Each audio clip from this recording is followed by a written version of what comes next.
The Crooked Anchor and the Unseen Electrician. The Crooked Anchor was steeped in the kind of darkness usually reserved for mines, caves, or Brian's opinions on public radio.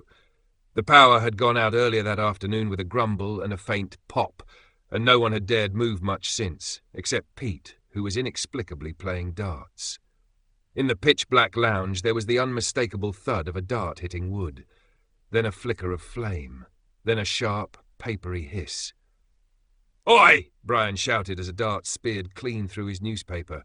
"That's page 7, you maniac!" "I can't see the board," Pete replied plainly from the shadows. "Well, I can't see the news." "You never could," Pete murmured. Brian, never one to be outdone by logic, produced a cigarette lighter and began scanning the pages under its flickering glow. "If they can report in the Blitz, I can bloody read during a blackout."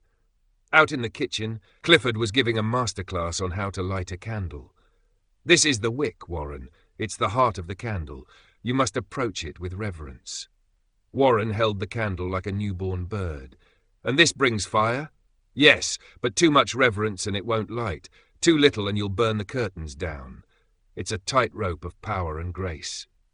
Back in the bar, Raymond was conducting a very serious experiment involving his rat Maurice, a hamster wheel, and several copper wires. The rat, wearing what looked suspiciously like a headband made from tin foil and a Christmas cracker crown, was scampering in circles as Raymond cackled quietly. "We're close," he whispered to no one in particular. "One more jelly baby, and the spark shall come." David sat at the bar, the pub's ancient landline pressed to his ear, nodding slowly as a series of distorted, metallic "whirr" sounds played through the receiver. "Uh-huh," he said. "Right, so you can be here within Zorp o'clock? That's good." He looked around the bar. "Think the electrician's some kind of interdimensional robot?" No one argued. Then the door creaked open, but no one could see it open. Instead, there was just a sense that it had opened, like the air had shifted, as if something had entered that your brain refused to admit was real. A shadow, but not cast by anything, more like the idea of a shadow. It shimmered slightly if you didn't look directly at it. The figure carried a toolbox. "Hello?" David called out. The figure didn't respond, but the lights flickered once, then twice, then went out completely again. "Great," Brian muttered. "Now the ghost is playing with the fuse box." The figure drifted, not walked, but arrived beside the bar, laid the toolbox down and began fiddling with something behind the bar. Tools clicked, wires sparked, a faint static hum filled the air. Maurice squeaked excitedly in the wheel. "Are you the electrician?" David asked nervously. The figure didn't answer, but a faint sound emitted from it, like a dozen radios tuned slightly off frequency. David nodded in vague understanding. "Right, that clears it up." Then behind him there was a whoosh. Brian's newspaper had caught fire.